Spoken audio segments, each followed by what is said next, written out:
7 games on the way, much to enjoy and discuss. I was at the Ballon d'Or with Messi and Mbappe on Monday. It's back to earth with a bump, Murphy and Martin. Arsenal took their unbeaten record to Newcastle. Your commentator at St James's Park, Guy Mowbray. Unbeaten Arsenal at a place where they aren't beaten often. This has been one of the Gunners' go-to grounds in recent years. Victorious on 8 of their last 10 trips to Tyneside. Having won at Old Trafford in the week, though, Newcastle are turning previously poor histories around. And they go into this with the same lineup that started at Wolves last weekend, with 2 more scored by Callum Wilson, who's averaging a goal every 60 minutes that he's played in the Premier League this season. For Arsenal, 3 changes from last week's breeze past Sheffield United. Gabriel, Takahiro Tomiyasu and Jorginho come in, and Jorginho captains, with Martin Odegaard having been ruled out of today's squad. Such has been Arsenal's dominance of games with Newcastle in recent years that Newcastle have actually failed to score in 9 of the last 10. Arsenal's unbeaten run in the Premier League this season is over. They've fallen at the hands of Eddie Howe's Newcastle United. That's a big win. Not in terms of the scoreline, but in terms of the effort, the determination, the statement it sends out. It's only their 2nd win in the last 12 meetings of these 2 famous clubs. Newcastle 1, Arsenal 0. We'll come to the decisions shortly, and there's a few of them to look at, of course. But a big win for Newcastle, the first time in 17 games this season in all competitions that Arsenal have failed to score a goal. And you've been looking at how Newcastle managed to stop them. I have. It was incredible. If you want to stop Arsenal, you've got to stop Martinelli and Saka. The pace, the skill, the creativity, and the desire of this Newcastle side. It was really, really good. Shows how quiet they kept Saka, well, really. This is one of the most productive players in the Premier League, and there's the numbers before today. Yeah, very emotional. He might have been best placed, just taking a bit longer before he did that interview. He's emotional, of course he is. No team in top-flight history has stayed up after taking just 1 point from their first 10 games. Sheffield United's search for a win continued against Wolves, who were unbeaten in 5. John Roeder was at Bramall Lane. Sheffield United's only point this season came in a 2-2 draw here against Everton at the start of September. Cameron Archer scored in that match, while it was the last fixture that George Bulldog started. They both come in, 6 defeats in a row for the Blades. Tommy Doyle helped Sheffield United to promotion from the Championship last season while on loan from Manchester City. Now on loan at Wolves, Doyle makes his first league start for the visitors, while Sasek Kalajdzic starts for the first time in the Premier League since suffering an ACL injury on his Wolves debut in September of last year. It's a very wet afternoon in the Steel City. Wolves, who did the double over Sheffield United. What a roar from the Sheffield United faithful. Ollie Norwood with the late penalty, and Sheffield United have 3 points. Wolves, once again, involved in a controversial refereeing decision. Full time, Sheffield United 2, Wolverhampton Wanderers 1. Indeed, fantastic win, though, for Sheffield United, their first of the season. It came, of course, with that penalty in the 100th minute, and once again, it's a very, very controversial decision. Yeah. It's quite extraordinary, actually. Since joining Manchester City, Erling Haaland has scored more league goals than today's opponents, Bournemouth, who did, though, pick up their first win last week against Burnley. Simon Brotherton was at the Etihad. Erling Haaland made his home league debut in this fixture last season, and it was the only game in the opening 9 in which he failed to score. Today, he's 3 goals short of becoming the quickest player to reach 50 in the Premier League. There are 4 changes for the champions as they rotate, with Nathan Ake, Manuel Akanji, who returns from suspension, Mateo Kovacic and Jeremy Doku all starting. Bournemouth tasted victory in the league for the first time a week ago, thanks to Philip Billings' winner against Burnley, and they make 1 change for this one. The Hungarian international Milos Kerkez starts in preference to Antoine Semenyo as Andoni Iraola reorganises at the back, going to a 5. Kyle Walker. People wondering whether he was fancying having a crack moments ago. As Manchester City rattle up another high score against today's opponents. Indeed. Very easy win for Manchester City. We spoke a couple of weeks ago. And I think it's time for part 2 of our documentary. I mean, he was terrific, wasn't he? Involved in in 5 of the goals. Here's the stats of the top dribbles in the Premier League this season. Yeah. He's up there with some good company. So really, really positive start for him in his Manchester City career. And today was arguably his best game so far. Certainly.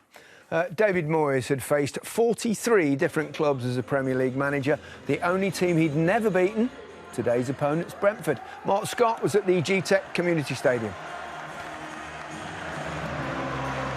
Brentford love playing David Moyes' men, having won all 4 of the Premier League meetings between the sides. There's no Aaron Hickey today because of injury, while Mats Roerslev moves to the bench, with rare starts for Frank Onyeka and Neil Mowbray, as Thomas Frank switches to a 4-3-3, with Janelt moving to left-back. West Ham are missing Alvarez and Paqueta because of suspension, and Zuma through injury. Souček, former B Benrahma and Mavropanos replace them. With this, the Greece international's first league start for the Hammers. The other change from last weekend sees Emerson in for Cresswell. That win at Chelsea last weekend means Brentford are unbeaten in their last 13 London derbies in the league. In contrast, West Ham have lost 8 of their last 9 away from home when facing another capital club in the league. Brentford's good form in Premier League London derbies goes on. Brentford 3, West Ham 2. Yeah, good to hear. David Moyes said his side struggled to deal with the crosses into the box, Martin, didn't they? Which is exactly what you thought. Yeah, 100%. 2 games in Match of the Day 2. Chris Wood takes it across big. Ollie Watkins. Adebayo. Surely. Darwin Núñez. That's a finish. Live football on Sunday. Arsenal face Manchester City in the WSL, BBC 2 at 12:15. And that's followed by FA Cup first-round action. Charlton versus 8th-tier Cray Valley Paper Mills. Let's hope they don't fold. BBC 2, 5:15.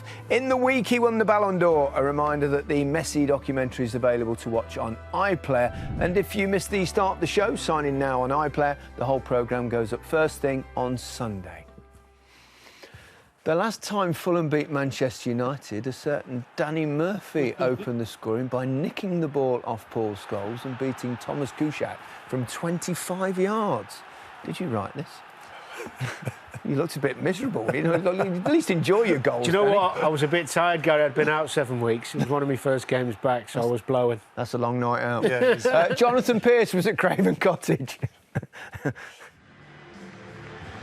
Danny scored against United for Fulham in back-to-back games in 2009 at Craven Cottage, or was it just a dream? The nightmare for Erik ten Hag is all too real. He says he'll fight through it. Realistically, he needs quick victories.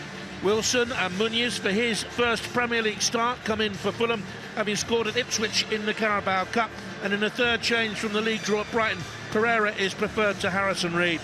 There's no place for Marcus Rashford in the United squad. Photos of birthday celebrations in the wake of the Demolition Derby defeat didn't help, but Erik ten Hag says he failed a fitness test this morning. Garnacho replaces him, Wan-Bissaka and Anthony also come in. Fourth official today, Rebecca Welsh, and Sean Macielis is the assistant VAR.